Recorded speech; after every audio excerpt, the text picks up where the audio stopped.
कर्नाटक के सीएम सिद्धारमैया के कोविड टीकों से मौत होने वाले बयान पर बायोकॉन के प्रमुख किरण मजूमदार शो ने पलटवार किया है।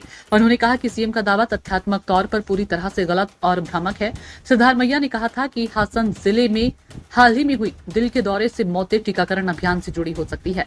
टीकों को जल्दबाजी में मंजूरी दी गई। शॉ ने कहा कि भारत में विकसित कोविड-19 टीकों को सुरक्षा और प्रभावकारिता के लिए वैश्विक मानकों के अनुरूप कठोर प्रोटोकॉल का पालन करते हुए आपातकालीन उपयोग के लिए मंजूरी दी गई थी। ये कहना है कि इन टीकों को जल्दबाजी में मंजूरी दी गई, ये तथ्यात्मक रूप से गलत है और सार्वजनिक गलत सूचना में योगदान देता है।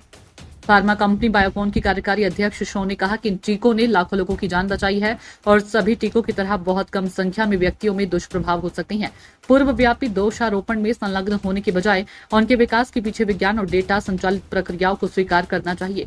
मुख्यमंत्री सिद्धारमैया ने कहा था कि पिछले महीने में ही हासन जिले में दिल का दौरा पड़ने से 20 से अधिक लोगों की मौत हो चुकी है और राज्य सरकार इस मामले को गंभीरता से ले रही है। उन्होंने Jayadeva institute of cardiovascular sciences and research के निदेशक डॉक्टर रविंद्रनाथ की अध्यक्षता में एक विशेषज्ञ समिति के गठन की घोषणा की, जो मौतों की जांच करेगी। समिति को 10 दिनों के भीतर अपनी रिपोर्ट देने का निर्देश दिया गया है।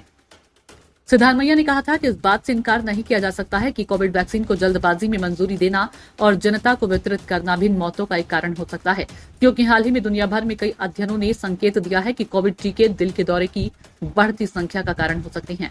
बुधवार को केंद्रीय स्वास्थ्य मंत्रालय ने सीएम के बयान को खारिज करते हुए कहा था कि अचानक हो रही मौतों की देश की विभिन्न एजेंसियों ने जांच की है और जांच में पाया गया कि इनका कोरोना वैक्सीन से कोई सीधा संबंध नहीं है।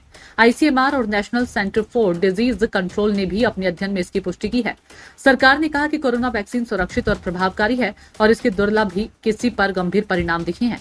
स्वास्थ्य मंत्रालय ने कहा कि अचानक हो रही मौतों के कारण हो सकती हैं, जिनमें जेनेटिक्स, हमारा रहन सहन और दिनचर्या, पहले से कोई बीमारी और कोरोना संक्रमित होने के बाद की दिक्कतें शामिल है। ब्यूरो रिपोर्ट, नई दिल्ली।